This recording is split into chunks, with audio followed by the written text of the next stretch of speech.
In the next episode of Fathers Who Bother, we speak with MC and ghostwriter extraordinaire Skyzoo. We talk about his new EP, Milestones, named after his son Miles, and dedicated to fathers everywhere. Check it out. What's up, everybody? This is Jerry Barrow. Welcome to Fathers That Bother, because we are as dad as we want to be. Today, my special guest is a great MC who I've known for some time and who's now experiencing the joys and pleasures of new fatherhood with a 2-year-old toddler. That's got to be so much fun. Everybody, welcome Skyzoo to the podcast. What's up, brother? Yeah. What's up, bro? What's going on? I'm good. So I understand Brooklyn's finest is in Atlanta these days. Yeah. What motivated that move? Oh man, my son, 100%. You know, once my son was on the way, I made the decision on the spot. I said, "Yo, we out." You know what I mean? Like, we out. We gotta give him something more. You know what I'm saying? Growing up, you know, I grew up with both of my parents in separate households. You know what I mean? I always had 2 homes. You know, but every day I was with my moms and my pops, one way or another. I never wanted for anything, but at the same time, you know, growing up in Brooklyn, you know, in the Sty and Crown Heights, and then my pops moved to South Side, South Jamaica, Queens. So like being out there, you know, you privy to a lot of different things. And for those listening, if you know my music, then you know the stuff I was privy to and the stuff that I witnessed firsthand based all throughout my music, you know. So those are the type of things that, you know, as awesome as a job as my mother and father did, you know, New York is a certain beast regardless. And there were certain things I didn't want my son to really have to deal with or be around or witness firsthand. You know what I mean? So if he was going to witness it, let it be from me telling him stories and all that. So, you know, long story short, I bust a move. Plus having room, you know what I mean? Like going from a 1-bedroom apartment that they tell you is a 2-bedroom because they they put a wall up in the middle of one of the rooms. So now, yo, you got a 2-bedroom. You know what I mean? Like, you know how it goes, man. So going from one of those to a 5-bedroom house on a cul-de-sac in a subdivision with a backyard, a front yard, a closed-in deck, a grill, you know, a tennis court, a pool, all that up the block in the subdivision. We got to go. You know what I mean? And that's what I got now. So I'm blessed and fortunate. And I was like, we got to do this. You know what I mean? I did it solely for him. If it wasn't for my son, if it wasn't for Miles, I'd be in Brooklyn. I'd be in that 1-bedroom perpetrating as a 2. You know what I mean? I'll be right there in that. So when did you find out that you were going to be a dad? Do you remember that moment when you found out? Yeah, it was April 2017. I was at this event for Lafayette Clothing, and with my man DJ Teddy King. I was at this event in LES, and I got the call, you know, from my whiz, and it was like, "Yo, I'm pregnant." And I was like, "What?" Now, backstory, because this is the Father's, you know, podcast, so I can talk about it on here. Just being super candid and super open. I was told for about a year or 2 before that I couldn't have kids.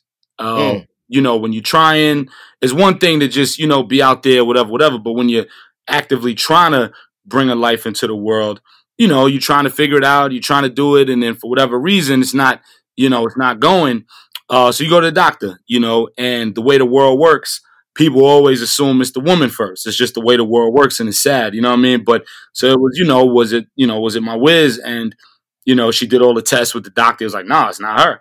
So I did a bunch of tests, and it was like, yeah, it's you. And they were like, I would have a 2% chance of conceiving naturally. And this is something I never really talked about, you know, in an interview and that, because there was no medium to do so. You know what I mean? Right. A platform like this makes perfect sense.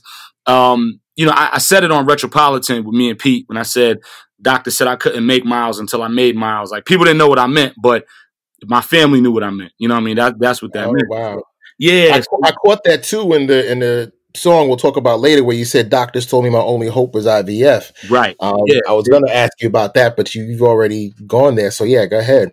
Yeah. So, you know, it was IUI and an IVF. Like, we did IUI, I don't know how many times, and it didn't work. And they was like, IVF. Like that's the next option. Because they told me, they said 2%. I went to 5 different specialists, all kind of tests, all kind of fondling, for lack of a better term, like all types of stuff going on. And they were like, yo, it's a 2% chance of it How happening. did you feel? How did that make you feel? Like, because you don't hear about that.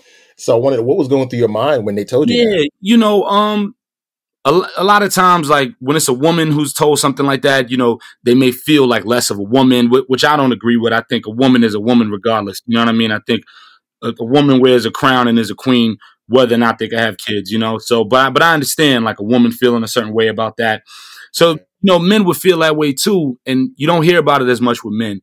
For me, it didn't bother me too much. I felt like maybe it was something I could speak on later, or people could relate to later, or I don't know how you can advocate for it, but maybe advocate for it. You know what I mean? I felt like it was something that people could maybe relate to. Maybe there are some other dudes out there who are like, yo, that's me too. Like, but you don't think it's going to be that many men going through that, because normally society says it's the woman, So Right, I right. wasn't like crushed, you know what I mean? I was just like, all right, it's a little wild, but whatever, we'll figure it out. And then it just happened naturally. It was no IUI, it was no IVF. It just happened. So when I got the call, going back to, you asking how I found, when I got the call, I was like, yeah, right. Because I'm going off of what we already knew from the doctors. And I'm like, yeah, right. Get the hell out of here. What are you talking about? And it was like, no, I'm serious. I'm serious. I literally was like, yo, take another test, B. Like, get out of here. Only because of what the doctor said. You know what I mean? So I was like, man, get out of here. And sure enough, it went down. And I was like, whoa. So then we called our fertility doctor, and he was like, yeah, come in tomorrow morning. It was a Friday evening. He was like, come in tomorrow morning. Let me see what's going on. Make sure everything's all right. Because he was blown away. And we went the next morning, impromptu visit. And he did the test and all. He was like, yeah, you definitely are. And he was like, this is literally an act of God. He was like, we don't know how this happened. This because your probability of it happening, talking about me, was so minute. He was like, this is an act of God. Totally. That's Like it's a beautiful. miracle. You know what I mean? So, I said on the record we talk about later, Miles the miracle. You know what I mean? Like he said, yo, Yeah. miracle. Yo, you weren't kidding, because I know most people refer to their kids as miracles, hyperbolically, but you really, that's some real spit. Oh man, congratulations. I mean, congratulations anyway, but congratulations Yeah. again, because I Thank know you, that man. must feel amazing. Thank you. I wanted to backtrack just slightly, because you started talking. You one of the few MCs I knew that really talked about their relationship with their father. And I remember Everybody's Fine, and that opening dialogue with your pops basically talking about you coming into the world. Now, was that a story he told you, or is that something you kind of editorialized? How did that come together?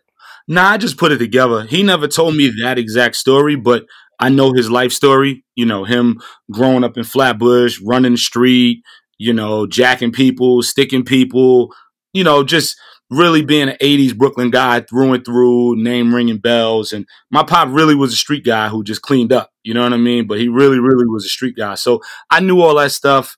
I know my pop's friends, my godfather, my cousins, OG guys, you know what I mean? So I knew the story, so I was able to put that together.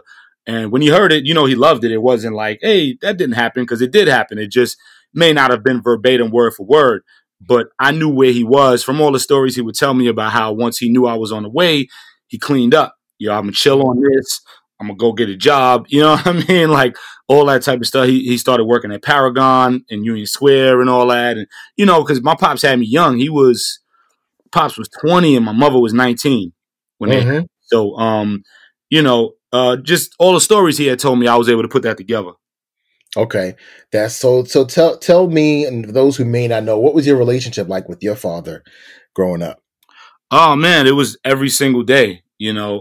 Just like with my mom's. You know what I mean? The thing about it, growing up as a kid, I had my parents every day, but I never lived in the same house with both my parents at the same time. You know what I mean? Like it was always two houses.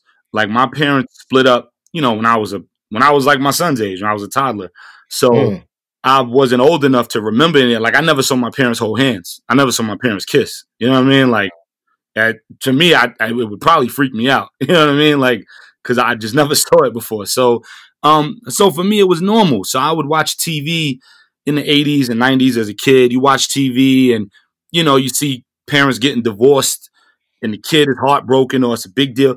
And I thought it was comical as a little kid. I was like, wait, so big deal. You know what I mean? But that's only because all I knew was mom is here, dad is here, back and forth every couple days.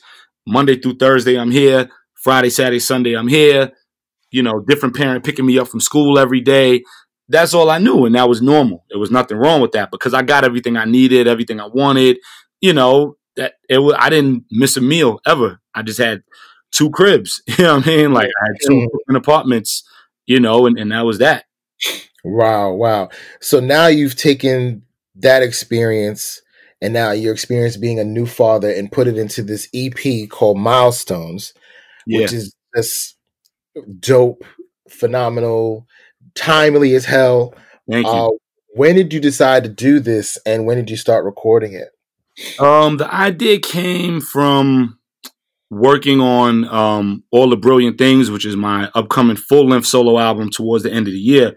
I was working on that, and I had this idea to do a record about my son and my father and all that, which wound up becoming a song called A Song for Fathers, which is on the project. So that song was going to be on my album. And when I did the record, Illmind and I did the record together. And when I did the record, I loved the record so much and the way it came out. It was sometimes you have a vision of a painting of how you want to paint something, and then the painting comes out exactly the way you foresaw it. And when that happened, I said, man, I got to expand on this. I think I'm going to pause working on the album for a second, work on an EP about this type of stuff, and go. You know what I mean? Because I just love the way that record came about. That was August 2019. So that was last summer when I started working on it.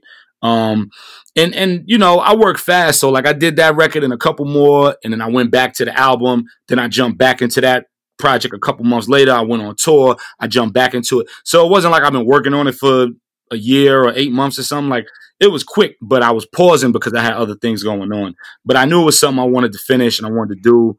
And with the record, with A Song for Fathers, I chose Illmind to produce it because one, Illmind is one of the greatest producers, and any idea you give him, he can make it come to life. 2, he's like my brother, and 3, Illmind's dad, who was a musician and taught Illmind everything he knows, his father died like 10 years ago. So, his pops is a very big piece of his story in his life, and he has a picture of his pops in the studio everywhere and all that type of stuff. So I came to him with the idea and I said, I only want you to do this record because of your pops. And he was like, he was stunned, and he was like, let's go right now. And he just started cooking right on the spot, and he made the beat in 10 minutes and it was done. So you came to him with the Horace Silver record? Yep. That song, man, like I was saying in the text, like my father, he passed in 2018. He was a huge jazz fan, and he used to play that Horace Silver record in the house. So it was just so much synergy. And when I heard it, I had to pause for a second because I was starting to, get emotional. Yeah. I'm like, how did he know that this would align like this in this way? And now knowing that Illmind made the beat, because I didn't know who made the beat, it all just makes even more sense. And it's just so beautiful. Talk to me about some of the lines I'm seeing. You sent me the lyrics. I'm like, this is all just blowing me away. To one line in particular, which is kind of relevant to today. You said, my only job was making sure you survive. Like, what is it like for you as a father raising a son, specifically a son? Yeah. In this day and age, knowing not to say that Black women don't go through this too, of course, but I have a particular fear because they when it comes to our boys, because I have a boy and a girl. My absolutely. You're absolutely right. Yeah. Just to backtrack a little bit, I didn't realize your situation was so recent, man. My condolences. I thought when you hit me, the way you wrote it, I knew something had happened, but I thought maybe it was a little while ago. I didn't know it was so recent. So, man, my hat off to you, bro.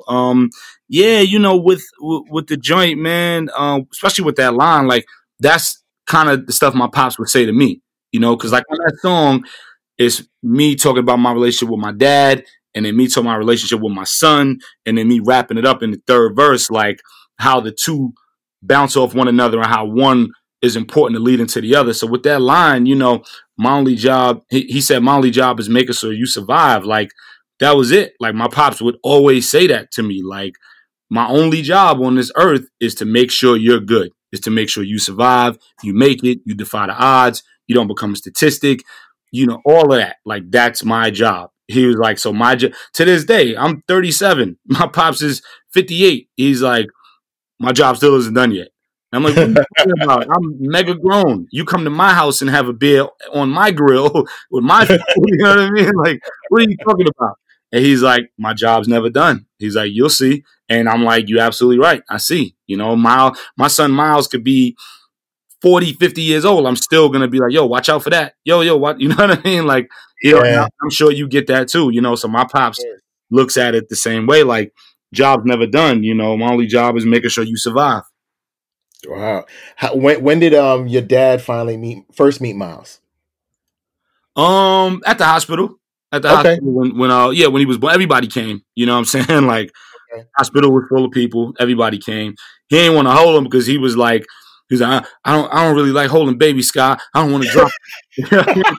And I was like, man, hold the baby, you know what I mean? So, you know, he was holding him, you know, all awkward, like, I don't want to drop him. I don't want to drop him. But, you know, and then my grandmother was like, yeah, your father was like that with you too. He didn't want to hold you when you was born because he think you're going to drop the baby. Like, all right.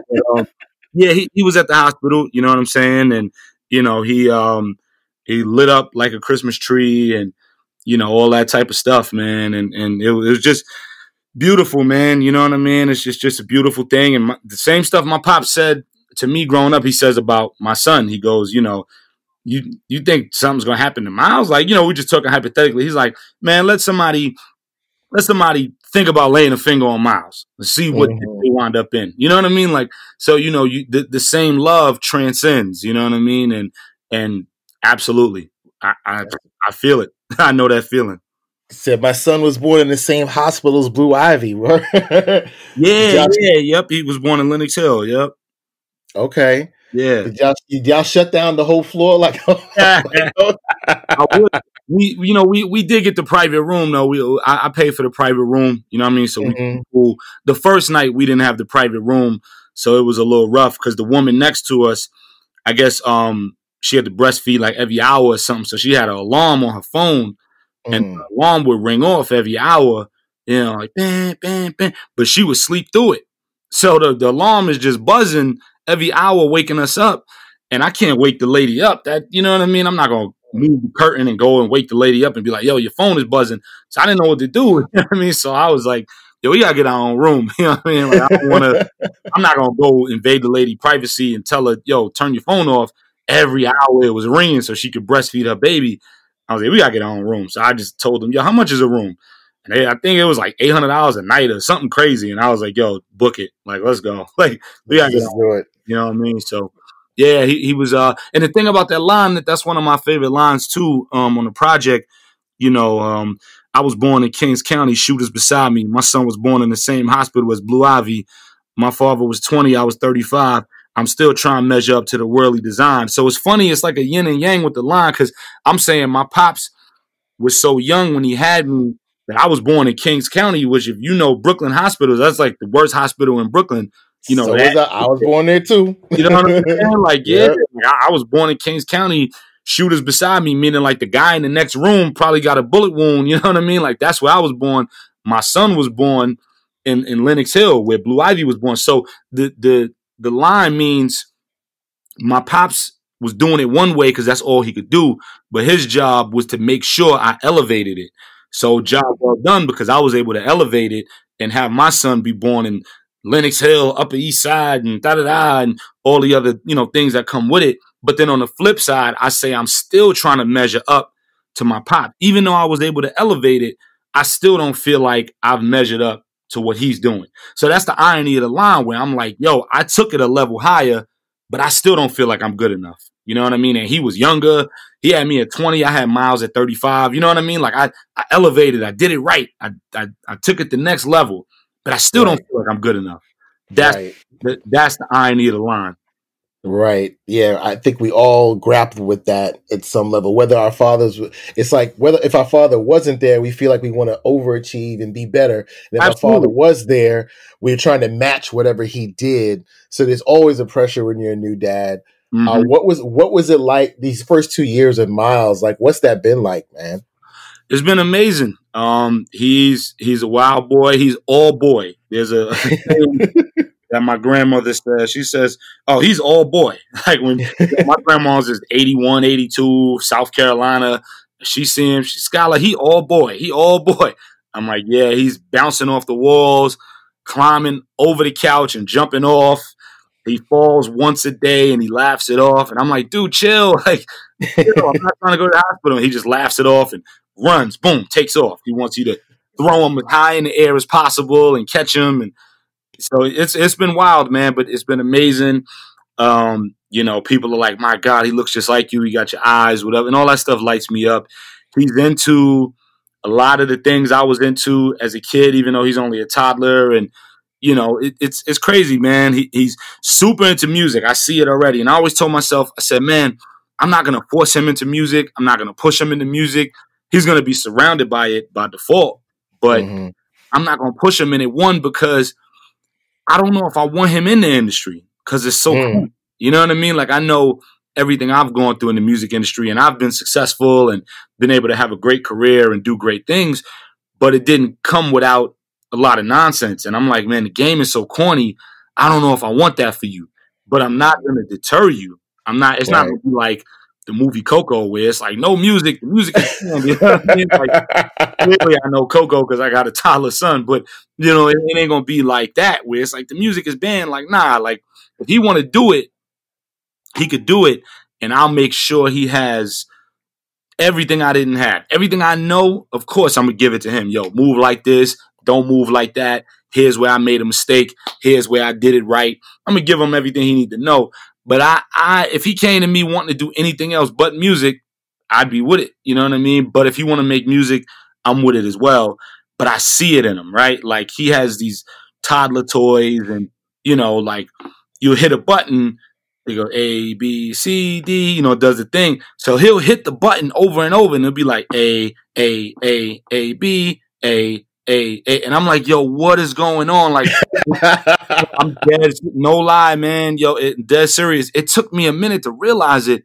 He's sitting in the car seat at like a year old, and he had this little piano toy, and it 1, 2, 3, 4, 5, 6, and he would 1, 1, 5, 1, 1, and I was like, yo, what is going on back there? Like he's making beats 100%.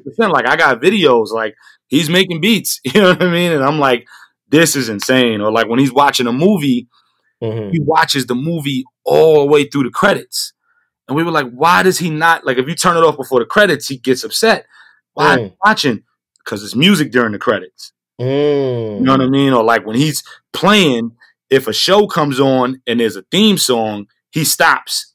No matter what, it could be Insecure, it could be anything. If a theme song is on, he stops and looks at the TV. And as soon as the music stops, he goes back to what he was playing with. So he's gonna be in music. I'm preparing for it. I'm like, look, he's gonna take this studio that I built, and he's gonna, he's gonna have his little friends over here making his little beats and recording his demos, and get ready. You know what I mean? It's coming. That's what's up. That's what's up. So, let's get into a couple of the songs on this project, man. This particular one that stands out is that When He Turns 10. Mm-hmm. Talk to me about the inspiration for that, and the whole tie-in to Boyz in the Hood. Seems like a lot of brothers I'm talking to have had their Furious Styles moment one way or another. Yeah, absolutely. And for me, my life was kind of just like that. It's funny. I spoke about it on a Celebration of Us on a record called Honor Amongst Thieves, where that was my life. And it was funny because when that movie came out, I was like 9, going on 10 or something like that. I was, around that age. And my pops took me to the movie theater. I told about it in music before, but every time we would see a powerful movie like that, my pops would make me write a report on it. He would almost make me write a book report on a movie. I had to write a report on Malcolm X. I had to write a report on, Boyz in the Hood. bunch of movies. You know what I mean? Like that was the thing. When I got home, I had to write a report for him, and it's definitely something I plan on doing with Miles as well. But with that movie, that was my life, man. Like, you know, my mother was here, my father was here, and I remember the day. I don't know. I think my mother picked me up from school, or I was at her job or something, and we were going home after work or after school or whatever. We was going home, and she broke it to me. She said, I got to talk to you about something. And she was like, you know, you're going to be living with your father soon. And I didn't understand it. I was like, what are you talking about? Like, I see daddy every weekend. Like, what are you talking about? And she was like, nah, you know, we're going to change that. Like, you're going to be moving in with him, and you're going to see me on the weekends. And, you know, I loved my father to death, but I didn't want to change the flow. Like, I was used to what I was used to. So I wasn't like crying or upset like that. But, you know, I wasn't a fan of it at first. I was like, what? Like, why? You don't understand. You're 10 years old, you know? So just like the movie. And I remember packing stuff up and going over there and moving to the Sty and all that. And that was it. Actually, we moved to State Street first, but it was only for like a month. My pops had a crib on State Street for like a month, and then we moved to the Sty. So it kind of didn't count. We went right to the Sty. But yeah, and then and that was that, man. And then I saw my mother every weekend. Then just like Trey, it got to be like, you coming over this weekend? I'll be like, nah. Well, why you not coming? Oh, because I'm going outside. Like, I was so busy playing, you know, like he said, I was cooling with Rick. And she's like, you were cool with Rick all week long. Like, that was kind of what it was. Like, I didn't want to go back to Crown Heights. I was having fun in the Sty. I had my friends, and I was running around, and I had a little girl I was chasing in the neighborhood, and I was playing manhunt and playing ball. I didn't want to go back over there. I wanted to stay where I was at. You know what I mean? So it was just like the movie. And, you know, I tell all my friends, I got a lot of friends who they got baby mama drama, or they split from they child moms or whatever. And especially if it's a boy, I tell them all, yo, when that kid turned 10, go get him. Because there's certain things a man has to teach a boy when he gets to that age. At 10 years old, you getting a little hair in different places. Your voice is about to change soon. Girls is making you feel a certain way that you never felt before. You curious, you know what I mean? Like, you're getting looked at in a certain way in the street, you know, police, different things. You got to be prepared for all these things. A woman can't teach you that. You know what I mean? I don't care who says otherwise, and that is no knock on a woman at all. There's no knock on a woman. Nor does it mean a single mom can't raise a boy correctly, because it's happened trillions of times. You know what I mean? Right. But she shouldn't have to. That's the point of that. When I say a woman can't teach a boy how to be a man, she shouldn't have to do that, and vice versa. Like, you know, if you got a daughter, how you gonna do her hair? You know what I mean? Like, some of us learn, but I understand what you're saying. Right. Of course. You know what I'm saying? Like, you know, or you know, when a woman starts to change in certain ways. There's things definitely my wife is talking to my daughter about that she's more experienced with than I am. Of course, you never been no pun intended. Right, you know what I'm saying? Like, you never been a woman, so how you gonna tell her, yo, every month, boom, boom, boom? Like, you know what I'm saying? This is what to expect, right? Yeah, right. You can do your best, but you shouldn't have to. You know what I'm saying? That's why it's two of us. You know what I mean? So, you know, I always tell my friends, man, go get that boy when he turned 10, man. Like, I know y'all beefing now and whatever. He turned 10. Start patching that up. So when he turned 10, go get that boy. You know what I mean? Like, did you notice a difference in how your father parented with you full time versus the weekends? Did things change at all? Nah, it was the same. It was just more. It was just more. You know what I mean? Instead of hearing him, you know, 2 days a week, it was 6 days a week. You know what I mean? Or, you know, whatever it was. If it was something good, or if it was him getting on me, it was just more. You know what I mean? So right. Yeah. On Eyes Wide Shut, you had a cool line. You said, "My pops got tickets for bringing the noise, bringing the funk." Like, what do you remember about him taking like going to a Broadway show? That's a big deal. Like, yeah, you know? Yeah. That was my pops always did stuff like that. Even though we lived in the hood, you know, we lived up the block from Biggie, so everything you hear on Ready to Die was our neighborhood in that era. You know what I mean? We was there. 92, 3, 4, 5, 6, like we was there. So all that stuff was happening on the neighborhood. But at the same time, we went to Broadway plays. We went to restaurants. We went to the Poconos, you know, all these different things. And my pops always talks about how he did that on purpose to show us something more than just Brooklyn. You know what I mean? We went to Martha's Vineyard. We did all that. You know what I mean? Like, but still came back to St. James and Gates Ave and Fulton Street. Like, still came back to the hood. You know what I mean? But he did all that to show us a different light.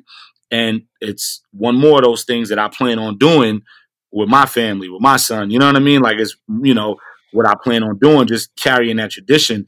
And that's a true story. Like, I had to be home because, yo, all right, you going outside? All right, be back by 5 because the play start at 7. We got to go. Like, if you ain't here, I'm going to find you. You know what I mean? So, like, I got to go home, bro. Like, you know what I mean? And going to BBQs. Everybody in New York love BBQs. You know what I mean? So, it's like, you know, that's a real story. Like, my man was dealing with a situation with his connect. And we was little kids, man, 14, you know what I mean? Like, you know, my man was dealing with a situation and he was venting to me about it and, you know, whatever. And, you know, I was like, all right, now I'm with you. It's like, but all right, I got to dip in a minute, you know, and it's just so wild that the yin and the yang and the juxtaposition of all that and how similar but then different. And, you know, my friends wasn't going to see Bringing the Noise, Bringing the Funk, you know what I mean? It was Top Dog, Underdog, and, you know, all that, you know what I mean? And that was our life. You know, I'm outside hanging out. I'm at the corner store. I'm running around. I'm at the park. I'm on the park bench, whatever. And then I got to go home. And then when I come out, I got on jeans and a sports jacket and a chambray denim button-up shirt. And we getting in, because my father had the Wrangler, we getting in the car. And all the goons is outside, like watching us, you know, watching this street Huxtable family load up in the car. And, you know what I'm saying? Like watching, you know, this, you know, we wasn't Huxtables, but you know what I'm saying? That type of vibe, like, you know, in comparison, I get it for so sure. It was wild, like, you know, that was normal, you know what I mean? And in the hood, like that, Sky was just with us shooting dice, you know what I mean? And now he got on his sports jacket and his chambray shirt, and he will see him later tonight, you know what I mean? Like, just wild, man. Like, it's just a weird thing. Did you see Boyz n the Hood with your father? Yeah. He took me to see it, and then he made me write a report about it. What do you remember about that? Because I know that's the theme running through the whole project. The first time I saw it, I was only 9 when it came. I was 91. I was 9, so I wasn't even living with my pops yet. But you know, he had me for the weekend, and we went and saw it. And I remember, it's funny, man. I remember us coming out. Now, mind you, if I was 9, my pops was 29 because we're 20 years apart. So he still was super young. You know what I mean? Right. So I remember we came out the theater and he was like, "What'd you think?" And I was like, "It was good. It was good." I'm 9 years old, mind you. I'm stressing that for a reason. He goes, what was your favorite part? So I said, the part when they was in the classroom fighting. and he got mad. I'll never forget. Matter of fact, I'm going to ream him about it when I see him this weekend. He got mad at me. He was like, "That was your favorite part?" And I was like, "Yeah." And he was like, "You didn't get nothing else from that movie?" And I was like, "Nah, but that was the best part." Because I was 9. And in the movie, they was like my age at that scene. You know what I'm saying? So, like, right. That was the part as a 9-year-old that I could relate to. You know what I mean? Like, they were 9, 10 years old. They was walking to school, seeing stuff in the street that they, you know, that little kid shouldn't see. That was me. You know what I mean? And then they was fighting in the class. That was all of us. So, like, to me, as 9 years old, that was my favorite part of the movie. When he cursed each other out and he whipped him with the stick. That was the best part of the movie when I was 9. You know what I mean? So my pops got upset. He was like, "That's all you got from that? All right, when we go home, you writing a report about it." You know what I mean? And, you know, but then obviously I broke it down in my report and he was happy with it or whatever. And you know, as I got older, I've seen that movie 1,000 times. You know, I could recite it word for word. You know what I mean? But that was the day I saw it. That was what happened. I'm like, I'm 9 years old. How you gonna be mad at me for that? What's your favorite part of it now, looking back? Man, I love the childhood scenes more so than anything because it shows that development and it shows super interaction with Trey and Furious. You know what I mean? Like, because later on in the movie, they're interacting, but not as much because it becomes more about Trey being outside, going to school, being with his woman, all these different things, and how he handles all the knowledge Furious gave him and how he uses it. Right. The first third, it's like, I guess, you know, 1/3 of the movie, the first third, when he's raising him. that's kind of my favorite parts of the movie because of the interactions of the two of them. And then the scene where he has to give up the gun and all that. And, you know, that feeling of, you know, wanting revenge and wanting to be there for your peoples, like, you know, that as well. But the entire movie, man, it's a phenomenal, phenomenal movie. To think John Singleton did that at like 23 is mind-blowing, and it humbles you. It makes you be like, damn, what am I doing? You know what I mean? Like, what am I doing with my life? I know. You know, it's like when I heard, you know, when I learned Spike wrote "Do the Right Thing" in 10 days. I'm like, what am I doing with my life? Like, it humbles you. It makes you sit down. Like, you know what I mean? Yeah. The one scene that stands out for me was when he's giving him the haircut and they're having the talk about sex. Because my dad used to cut my hair. Did you have any rituals with your pops like that? Karate movies. We watched a lot of karate movies when I was a kid. He didn't cut my hair. We went to the shop. Or I went to the shop. He didn't cut my hair. Right. He tried to line me up a couple times when I was a kid, but I lived in the barbershop. Let me see. Messing with the Knicks, like all the Knicks stuff, because he's a big Knicks fan. Jazz stuff now. He be trying to act like he know more jazz than me. And I'll be like, man, I don't think you want it with them. We laugh about it. And he'd be like, man, I'm the one that put you on the jazz. And I'm like, yeah, but I don't know, man. Like, I don't know if you want to have this jazz discussion with me. You know what I mean? So we do all that. And just I listen more than anything. You know, as talkative as I am as a person, when him and I are around, I don't speak that much when he's speaking. Like I'm still being a sponge. You know what I mean? Like I still listen more than anything to absorb what I might have missed on. You know what I mean? Like I'm always listening. Do you have any rituals with Miles yet? Not yet, but I got a lot that I'm planning on.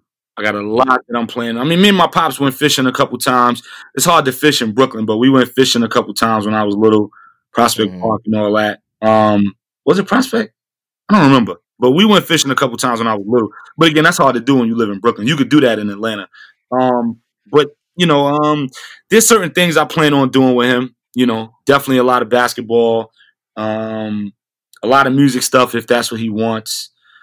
And you know, what my pops used to do, my pops used to make me read 2 books in the summer as a little kid, 2 books every summer and write a book report on them. So I had 1 book in July, 1 book in August.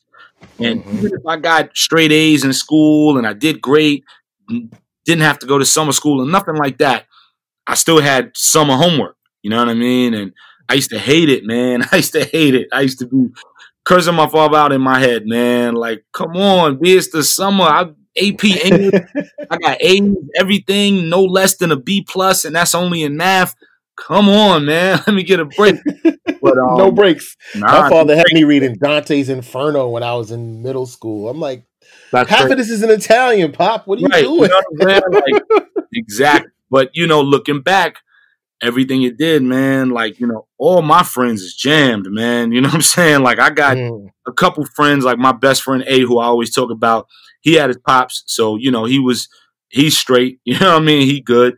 All my other friends, man, like me and A, the only ones that made it. All my other friends, they in the joint, or they did time in the joint, or they dead. You know, like every one of them. You know what I'm saying? Like, it ain't, and that, man, every story, when we look at the common denominator, no dad. You know what I mean? No dad. And that's what really made this hit home. And I was like, man, enough is enough. You know, like, especially in hip hop, it ain't that many records, man. It ain't that many records. Like I was talking to Will. This ain't no flex, but like Will Smith is my man. And you know, we've gotten like really, really tight over the last couple of years. So I talk to Will all the time, and I told him about the project, and he was like, man, I can't wait to hear it, bro. Like, please send it to me as soon as it's done. And I was like, yeah, like, you really the only other person that did something really, really positive for fathers in hip hop. You know what I mean? And he was like, yeah, I just was, you know, telling my story, you know what I mean? And I was like, yo, you really one of the few people. I mean, Nas with daughters, you know, I'm sure there's people out there. I don't want to sit there and say there's no records about fathers in a positive light, but man, it's like 100 to 1.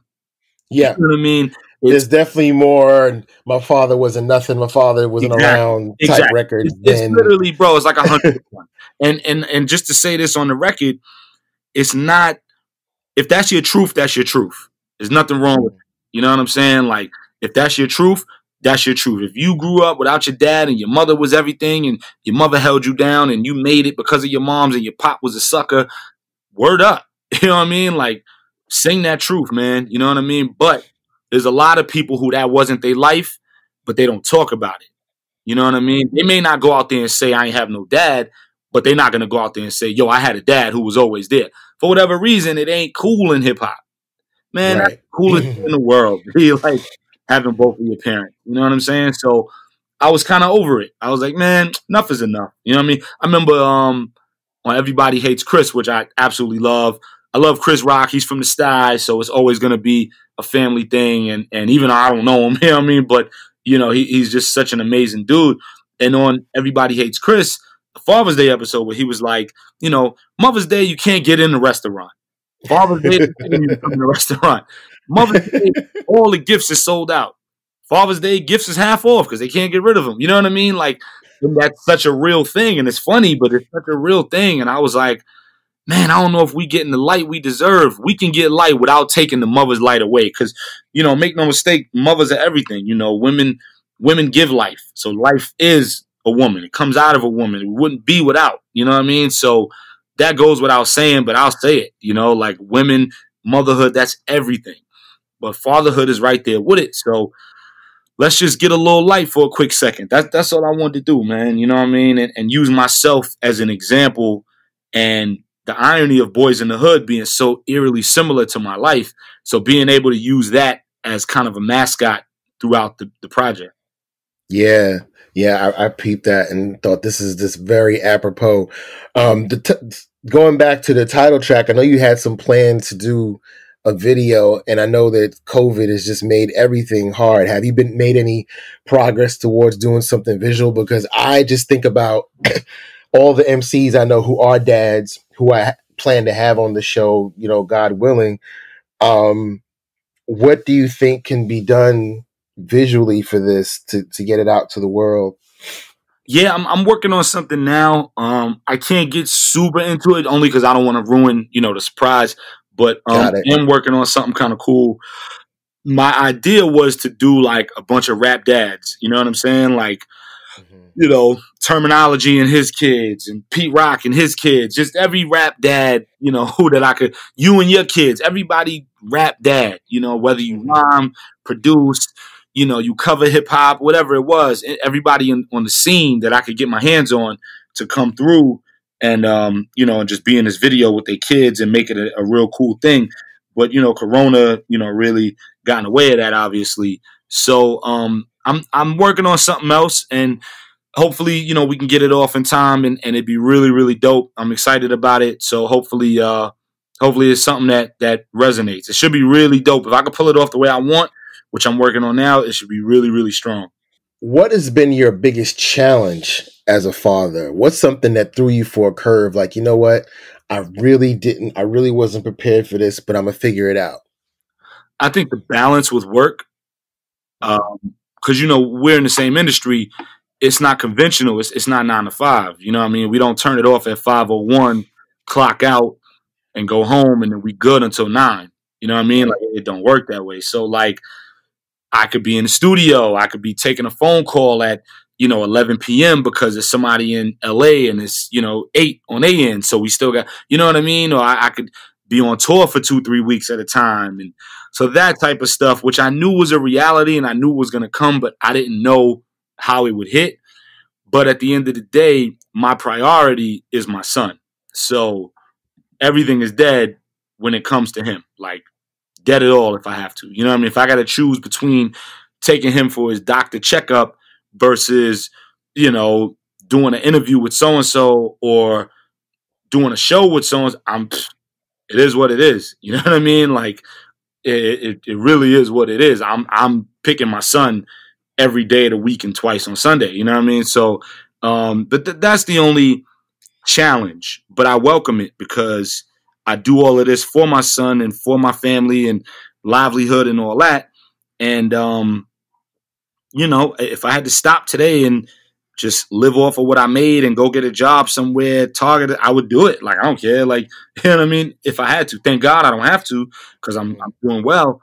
But whatever I had to do, pick up garbage, whatever, I'm doing it. You know what I mean? And having a kid, it humbles you. You know, when you running around, you 23 and you living in your own apartment, you got a bachelor pad and you in the industry and you running around, it's whatever. And you like, man, this is what I do. I ain't doing this. I ain't doing this. Is what I'm on. But when you had that kid, if you love the kid the way you're supposed to, all bets are off. You're like, I'll do whatever. It don't matter. You know what I mean? Like, within dignity, of course, but I'll do whatever for my kid, you know? So my last question is, are you going to raise him to be a Knicks fan or a Hawks fan? Oh, you're going to be a Knicks fan, man. He got wild Knicks gear. You know what I'm saying? He got wild Knicks gear and all that. But we do be going to Hawks games because it's just so much cheaper down here. Man, I bought season tickets for the home games last season. You know, we did both years. We did the last season and this year, which was like a half year. But man, season tickets was nothing. The whole season being like almost on the floor, like 4 rows, four chairs back from the floor, was like the cost of 1 ticket on the floor at the Garden. Like, it was insane, man. Like, I was like, what? Like, I was giving tickets away. Like, yo, I'm gonna be on tour, bro. You want these? Like, I took West Side Gun to the game. I took Tour to the game. Stimuli. Yo, let's go to the game. Let's go to the game. Let's go. You know what I mean? Like, just giving tickets away, man. You know what I mean? Like, yeah. So, you know, those type of things I could do down here, which are very difficult to do in New York. But those are some of the traditions. Like, you talked about traditions earlier. We definitely gonna be going to a million sporting events when the world gets back to normal and he's older. That'll be our thing. We're going to Hawks games. We're going to Braves games. We're going to Falcons games. New Yorked out, but we going. You know what I mean? We going.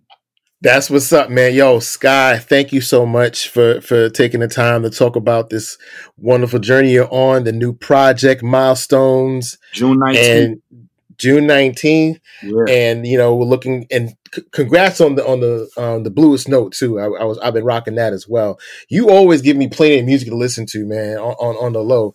Like, you prolific, man. Like, I'm just looking at the Skyzoo collection. Is like, this dude drops something like twice a year, you know, from Retropolitan to what was the one with the pedal bike, the bike on the cover? Yeah, so thank you, bro. You always hook me up, so I appreciate it. And I do it for people like you who get it. You know what I mean? You always got it, and you always know what it is. You know what I mean? Like, I don't really gotta, you know, even when you talked about the intro and the celebration of us, a lot of people thought that was me talking about my son. And I was like, oh, I don't know if you didn't hear dude say, we naming him Skylar. You know what I mean? Right. I don't know if you didn't hear that. You know what I'm saying? Like, you know, my name is Skylar. You know what I mean? So exactly, really, they were talking about having me. So, you know, but you always get it. You know what I mean? You got that off the rip, you know? So I appreciate you being who you are, man, and your ear and your pen as well. You've always come out to any listening events I've had or whatever I was doing, you know, and I appreciate you, man. Your support is paramount, and I appreciate you, man, 100%. All right, thank you, man. And tell Will we welcome him on the show anytime. Word up. Will's awesome, man. He's such a cool dude, man. He is awesome. So, yeah, absolutely. I'll make sure he gets to hear this. All right. Thank you, brother. Peace and love. Peace.